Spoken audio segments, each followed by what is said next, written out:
Assalamualaikum warahmatullahi wabarakatuh. Yang terhormat Bapak Ibu dosen penguji UKIN, perkenalkan nama saya Suryanti Esos. Saya adalah salah satu mahasiswa PBG dalam jabatan 2023 kategori 3 LPTK Universitas Tanjung Pura. Dengan nomor peserta PPG 2015 0314 3156 dan nomor induk mahasiswa F436 12 31 009 dengan nomor daftar ujian 2024 209988. Dan saya adalah salah satu guru di SMA Negeri 1 Sungai Raya, Kabupaten Kuburaya, Provinsi Kalimantan Barat. Hari ini 6 Maret 2024 saya akan melaksanakan praktek uji kinerja guru di kelas 11 IPS 4. Untuk lebih jelasnya, mari ikutin saya. Terima kasih. Wassalamualaikum warahmatullahi wabarakatuh. Selamat pagi. Pagi, Bu. Bagaimana kabar kalian semua? Baik. Alhamdulillah. Kita diberi kesehatan untuk menjalankan aktivitas seperti hari-hari biasanya, ya. Kemudian, sebelum kita memulai pembelajaran, Ibu minta tolong untuk ketua kelas memimpin doa. Sebelum memulai pembelajaran, marilah kita berdoa untuk agama dan kepercayaan masing-masing. Doa mulai.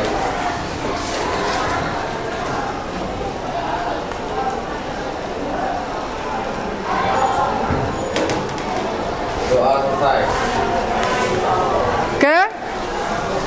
Sebelum memulai pembelajaran, Ibu akan mengabsen dulu ya.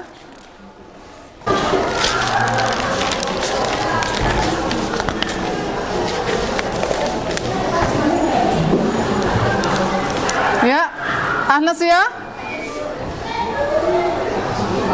Andika. Anggun. Hadir, Bu. Aulia Eka. Bima Setiawan. Cahaya Aprilia. Dewi Yulia Sartika. Naomi. Naura.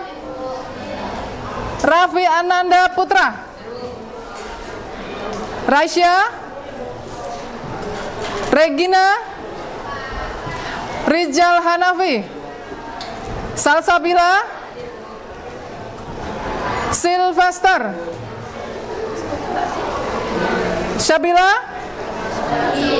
Oh iya, sakit ya. Utari Larasati. Felicia. Vidi. Juvencius. Ya. Ada beberapa siswa yang tidak masuk, satu orang ya, karena sakit. Tadi orang tuanya juga udah WA sama ibu. Sebelum kita masuk ke materi upaya penyelesaian konflik, ya. Nah, sebelum materi ini, kita membahas materi apa? Ada yang ingat? Ada yang ingat? Ada yang ingat nggak? Sebelum materi ini, tadi kita belajar apa? Sebelumnya materi apa? Konflik dan resolusi konflik. Ya. Ada yang tahu apa itu konflik? Ya. Silakan. Sosial adalah pandangan atau pengetahuan dan perasaan antara individu atau kelompok yang memiliki hubungan atau nilai-nilai yang berbeda. Konflik sosial bisa terjadi dalam berbagai skala, mulai dari konflik individu, konflik keluarga, hingga konflik antar kelompok atau antar negara. Iya, itu adalah konflik sosial. Konflik yang terjadi karena adanya kepentingan di dalam masyarakat. Ya, selanjutnya resolusi. Apa itu resolusi konflik? Ya. Proses yang memungkinkan untuk memecahkan konflik dalam sebuah metode, gaya cara, dan sikap yang baik serta teknologi. Iya. Resolusi sosial adalah gaya atau cara atau metode untuk memecahkan suatu masalah. Oke, baik. Selanjutnya kita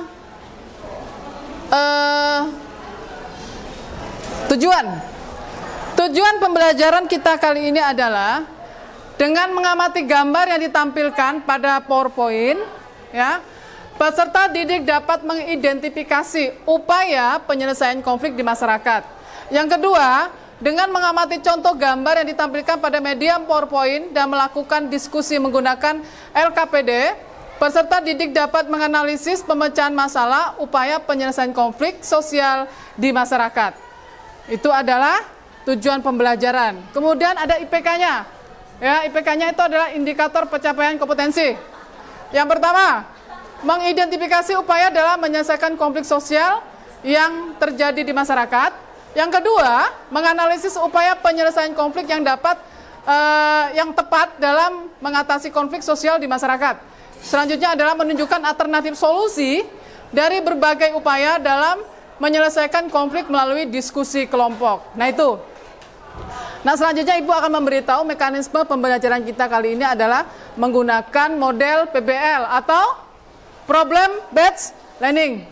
Itu adalah yang pertama, langkah-langkahnya adalah orientasi terhadap masalah, kemudian perorganisasian siswa dalam masalah, membimbing penyelidikan siswa, kemudian mengembangkan dan penyajian hasil karya, yang terakhir adalah analisis dan evaluasi. Nah, nanti barang siapa peserta didik yang mengikuti pembelajaran dari awal sampai akhir dengan baik akan mendapatkan hadiah, ya, akan saya kasih hadiah. Kemudian selanjutnya, sebelum kita masuk materi inti, ada baiknya kita melakukan ice breaking dulu. 1, 2, 3. Ha. Hi. Tepuk 3. Oke. Perhatikan gambar yang ada di depan. Ini gambar apa? Ini gambar apa? Konflik yang ada di dalam suatu kelompok. Konflik yang ada dalam suatu kelompok. Betul sekali. Ini adalah pertikaian antar kelompok. Ini ada anak panahnya nih. Ini adalah penyelesaian. Jadi upaya penyelesaian konflik. Nah, kita lihat di sini. Tuh. Sekarang Ibu tanya, upaya penyelesaian konflik itu apa? Ada yang tahu nggak? Saya Anggun, oke. kompromi, mengurangi ketegangan, arbitrasi, pihak ketiga sebagai penengah, toleransi, sikap saling menghargai, mediasi, penyelesaian satu konflik dengan mengundang pihak ketiga yang netral. Iya, itu adalah upaya penyelesaian konflik. Ada kompromi, ada mediasi, ada arbitrasi, ya itu salah satunya. Kemudian kalau kita lihat di sini, konflik sosial itu merupakan sesuatu yang sudah, ya, satu hal yang sudah melekat dalam kehidupan bermasyarakat. Ada beberapa penyebab munculnya konflik sosial. Nah, munculnya konflik sosial umumnya karena perbedaan apa? Antar individu, ya. Kemudian maupun antar kelompok, baik itu perbedaan pendapat, penampilan, ras, ideologi, budaya, dan perbedaan lainnya. Kita lihat di sini, ada di sini ya, nih, mediasi. Upaya penyelesaian konflik oleh pihak ketiga, akan tetapi tidak diberikan keputusan yang mengikat. Pihak ketiga sifatnya tidak memihak, ya. Tidak memihak salah satu yang berkonflik, tetapi mencoba mempertemukan dan mendamaikan kedua belah pihak yang terlibat konflik. Itu mediasi, ya. Itu sering terjadi, misalnya kalau di kampung kita ada yang sedang berkonflik, ya, biasanya itu ujungnya itu rame. Nah, biasanya kita akan memanggil PRT atau kepala dusun untuk dipanggil, kemudian jadi mediasi. Tapi ini PRT-nya nggak boleh. PRT tidak boleh berpihak di salah satu yang berkonflik, dia harus netral. Nah itu. Kemudian konsiliasi adalah merupakan suatu usaha untuk mengendalikan konflik dengan menggunakan lembaga-lembaga tertentu agar pihak yang berkonflik dapat berdiskusi mengenai persoalan yang bertentangan. Ya, jadi ada lembaganya, kemudian berdiskusi sama-sama, ya, untuk menyelesaikan Ini persoalan yang bertentangan. Kemudian negosiasi merupakan suatu interaksi sosial antara pihak-pihak yang terlibat dan saling menyelesaikan perbedaan antara mencapai suatu sepakat. Ini ya. Kemudian arbitrasi merupakan suatu upaya penyelesaian konflik yang dilakukan melalui pihak ketiga. Nah, dengan memberikan keputusan yang harus ditaati ya dan diterima oleh kedua belah pihak dan saling berkonflik. Selanjutnya apa nih? Statement tadi ya. Apa itu? Kedua belah pihak memiliki kekuatan seimbang, kemudian berhenti pada suatu titik dan tidak sama. Ya, kedua belah pihak memiliki kekuatan seimbang, kemudian berhenti pada satu titik dan tidak saling menyerang. Seperti tadi itu gencatan senjata kalau perang. Konversi atau conversion itu merupakan upaya penyelesaian konflik yang dilakukan dengan salah satu pihak bersedia mengalah. Ya, nah itu, ini konversi. Jadi bersedia mengalah, ya udahlah daripada berpanjang udah kami yang ngalah. Itu. Yang selanjutnya adalah adjudikasi. Merupakan upaya penyelesaian konflik yang dilakukan melalui lembaga pengadilan. Penyelesaian konflik menuntut adjudikasi dilakukan melalui jalur hukum. Nah, kalau udah kesini nih biasanya agak ruwet, ya. Makanya biasanya orang-orang itu tidak mau dibawa ke jalur hukum karena banyak mengeluarkan dana, belum pengacaranya, belum ininya, ya. Selanjutnya, nah kalian perhatikan gambar di depan. Ini adalah mediasi. Jadi pihak ketiga mempertemukan dua orang yang sedang berkonflik untuk didamaikan. Nih, ini tidak memihak ya. Nah itu. Selanjutnya, nah ini adjudikasi. Ini di pengadilan ya. Misalnya seperti yang paling ini kalau di KUA ya, pengadilan KUA itu biasanya cerai kan di sana di ini kan dipertemukan, tapi berusaha untuk disatukan lagi biasanya. Terus kemudian ini akomodasi. Ini sudah selesai konfliknya, sudah salaman. Kemudian ini, nah ini tadi settlement. Itu adalah contoh konflik yang ada yang sedang viral saat ini, yang banyak korban ya. Yang banyak sekali korbannya dari anak-anak. Kasihan karena anak-anak yang tidak ada apa-apa pun akhirnya juga gugur terkena ledakan-ledakan ya. Rumah sakit digempur, semuanya digempur. Sebenarnya itu kalau kita lihat itu sudah menyalahi aturan perang. Sebenarnya kalau perang itu rumah sakit tidak boleh dihancurkan, sekolah tidak boleh. Nah itu seharusnya sih. Oke? Sampai di sini ada yang bertanya nggak? Ada yang mau ditanyakan? Kalau tidak ada, kita lanjut ke diskusi kelompok. Jadi kita kembali ke kelompok masing-masing, kelompok yang sudah dibentuk. Oke?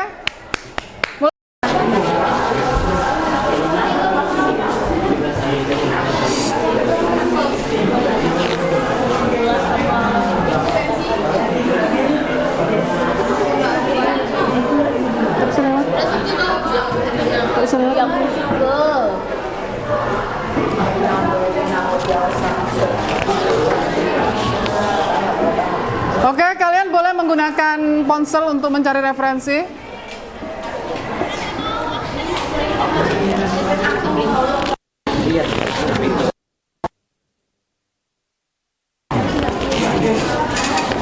Udah ya tadi? Udah? Udah dikasih ini belum? Belum. Lupa ya?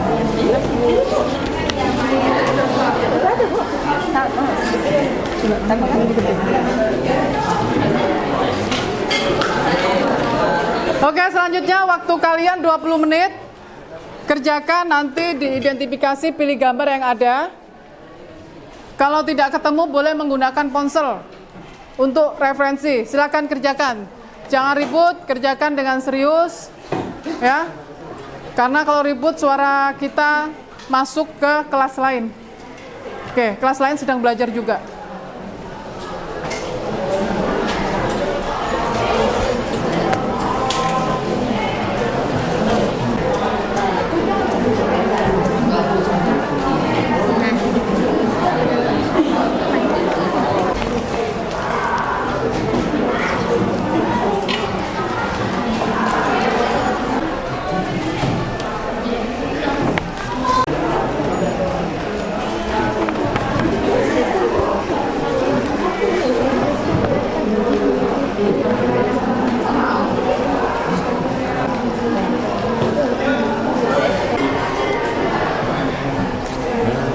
bagus. Gambar mana yang dipilih nih? Ini apa nih? Gambar 1. Oh iya. Karena waktunya sudah habis, kalian siap-siap untuk presentasi maju ke depan. Kita mulai dari kelompok 1. Persiapkan siapa yang akan baca presentasinya. Silakan kelompok 1. Assalamualaikum warahmatullahi wabarakatuh. Berdirinya kami di sini untuk mempresentasikan hasil identifikasi kami mengenai gambar nomor 4. Jenis gambar pada nomor 4 yaitu penghindaran konflik. Deskripsi singkatnya, upaya untuk menghindar atau mengurangi potensi konfrontasi atau pertikaian antara individu atau kelompok. Pendekatan mendorong untuk mencari solusi yang dapat mengurangi ketegangan dan menjaga harmoni antara pihak-pihak yang terlibat. Penghindaran konflik tidak selalu mengabaikan masalah atau tanggung jawab, tapi lebih pada mengolah konflik dengan cara yang lebih sopan. Dampak secara positif yang pertama mempertahankan hubungan yang baik, yang kedua meningkatkan evaluasi kerja, yang ketiga meningkatkan kesejahteraan psikologis, yang keempat mendorong pembicaraan yang lebih mendalam, yang kelima menghindari eskalasi. Dampak secara negatif yang pertama penumpukan masalah, yang kedua pemutusan komunikasi, yang ketiga penyuburan ketidakpastian, yang keempat merugikan hubungan, yang kelima menurunkan kualitas keputusan, yang keenam menghambat pertumbuhan pribadi dan organisasi. Analisisnya adalah menciptakan pemahaman lebih mendalam tentang bagaimana individu atau kelompok mengolah atau menghindari potensi kelompok. 1. Pengenalan potensi konflik. Isu-isu yang memiliki potensi untuk memicu konflik. 2. Strategi penghindaran. Menerapkan strategi penghindaran konflik. Ketiga, komunikasi efektif. Apakah pihak yang terlibat konflik mengadopsi gaya komunikasi yang bersifat mendukung? 4. Dampak pada hubungan. Apakah penghindaran konflik menghasilkan hubungan yang lebih harmonis? 5. Motivasi di balik penghindaran. Apakah keinginan menjaga perdamaian? 6. Pemahaman terhadap divergensi. Dapat membantu menghambat pemahaman perbedaan. 7. Pengembangan kemampuan manajemen konflik. Sekian presentasi dari kami. Kami ucapkan terima kasih banyak atas perhatiannya. Assalamualaikum warahmatullahi wabarakatuh. Oke, selamat pagi semuanya. Pagi. Kami dari kelompok 3 akan mengidentifikasikan gambar nomor 1, yaitu tentang konflik antar kelompok bersama saya Felicia. Saya Fitri Oktaviani. Saya Feni Ramadhani. Saya Dewi Besatika. Saya Raisa Ramadhani. Semacam. Konflik antar kelompok. Deskripsi singkatnya, konflik antar kelompok merujuk pada ketegangan atau ketidaksepakatan yang terjadi antara dua atau lebih kelompok dalam suatu organisasi masyarakat atau lingkungan sosial. Konflik semacam ini dapat berasal dari perbedaan, kepentingan, nilai, tujuan, dan sumber daya.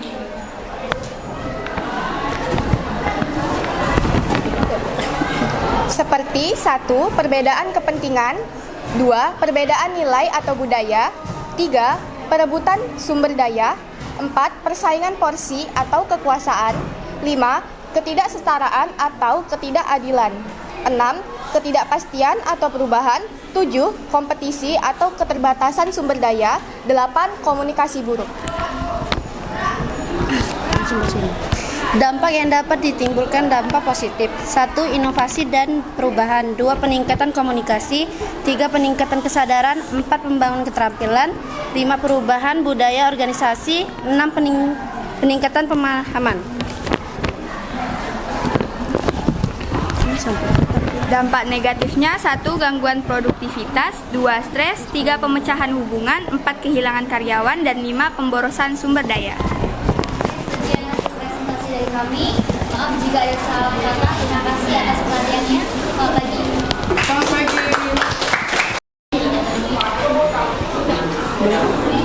Assalamualaikum warahmatullahi wabarakatuh. Saya Salsabila Kesha Hamka. Saya Kayla Putri Wulandari.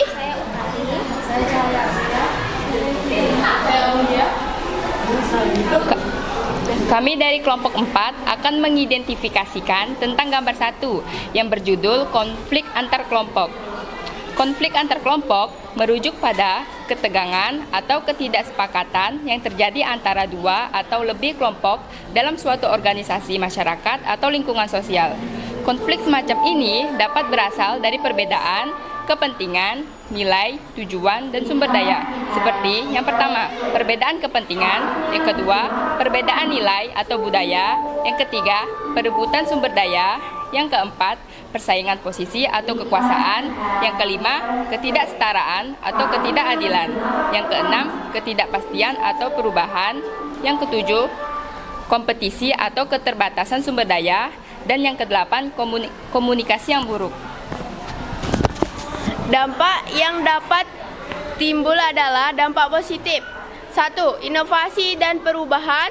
2. Peningkatan komunikasi. 3. Peningkatan kesadaran. 4. Pengembangan keterampilan. 5. Perubahan budaya organisasi. 6. Peningkatan pemahaman. Dampak negatif. 1. Gangguan produktivitas. Yang kedua, stres.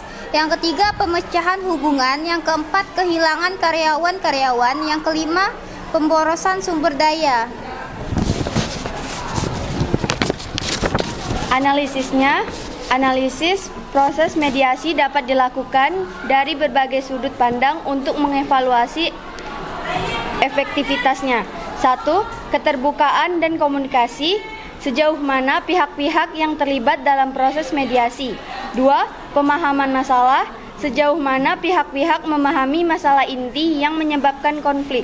3. Kreativitas dalam solusi. Sejauh mana pihak-pihak dapat menciptakan opsi solusi yang kreatif dan saling menguntungkan.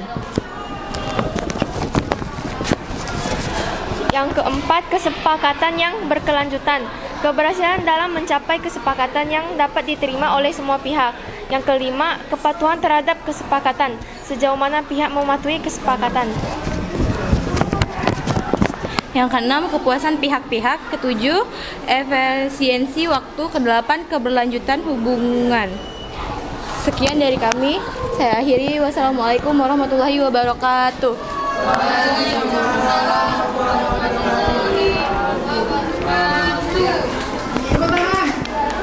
Karena tadi teman-teman semua udah analisis dan presentasi ke depan, selanjutnya kita membuat kesimpulan. Siapa yang akan maju ke depan membuat kesimpulan? Saya, Bu.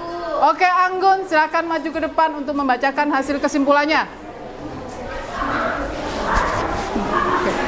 Ibu di sini ya.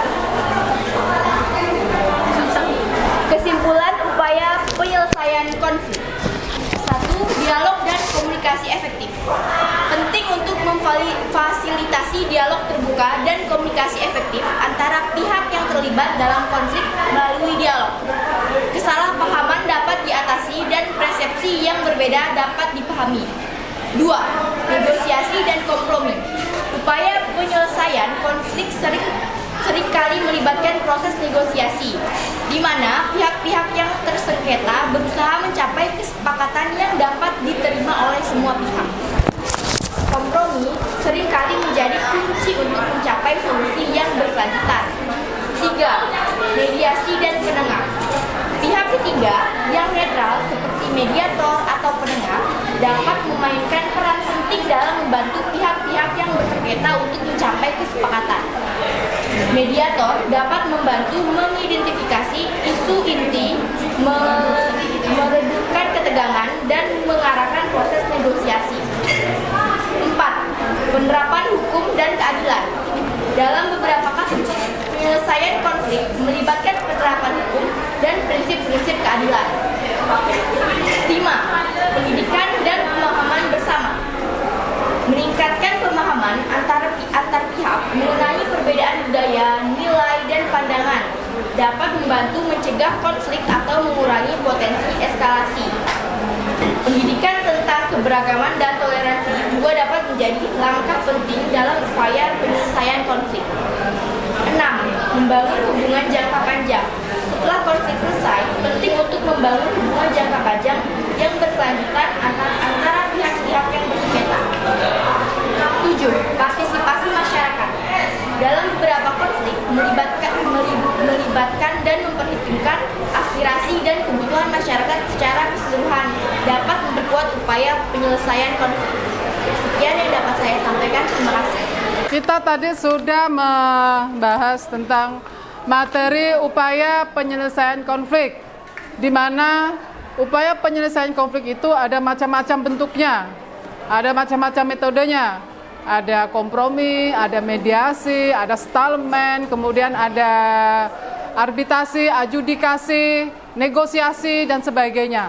Semua konflik harus diselesaikan, ya. Semua konflik harus diselesaikan, intinya itu ada komunikasi, ya. Jangan diam-diam, ya. Kita juga jangan mudah tersulut konflik, dan mudah tersulut dengan emosi. Nah, jadi kita menggunakan seperti ini, emotional quality. Nah, itu mengolah emosi kita menjadi lebih berkualitas. Ya, itu bagus kalau bisa mengolah emosi.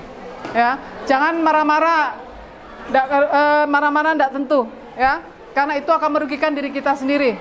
Ya, jadilah manusia yang bisa mengolah emosi menjadi lebih baik. Karena itulah di situ letaknya. Jangan marah-marah. Marah-marah itu nggak akan membuat diri kita menjadi disegani orang. Justru orang akan melihat bahwa kalau kita sering marah-marah, orang tuh akan melihat emosian lah segala macam, ya. Tenang, ya. Selanjutnya adalah ini, dari pembelajaran tadi dari awal sampai akhir kita sudah belajar tentang upaya penyelesaian konflik, dan saya lihat kalian sangat antusias, terus kemudian bisa menyelesaikan identifikasi dengan baik, maju ke depan dengan baik. Ibu ucapkan terima kasih, ya. Untuk itu sebelum kita tutup, Ibu akan ingatkan kembali bahwa untuk pertemuan selanjutnya ada materi yang harus kita kejar, ya. Untuk pertemuan selanjutnya kita membahas materi tentang sebab-sebab terjadinya konflik. Ya, ingat ya, dipelajari itu, nanti kita bahas lagi. Untuk itu sebelum kita akhiri, silakan membaca doa sebelum pulang.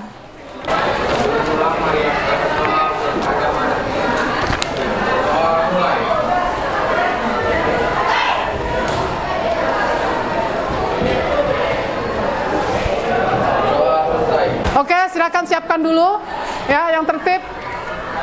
Yang berdiri berintanglah. Assalamualaikum warahmatullahi wabarakatuh. Waalaikumsalam warahmatullahi wabarakatuh. Selamat pagi.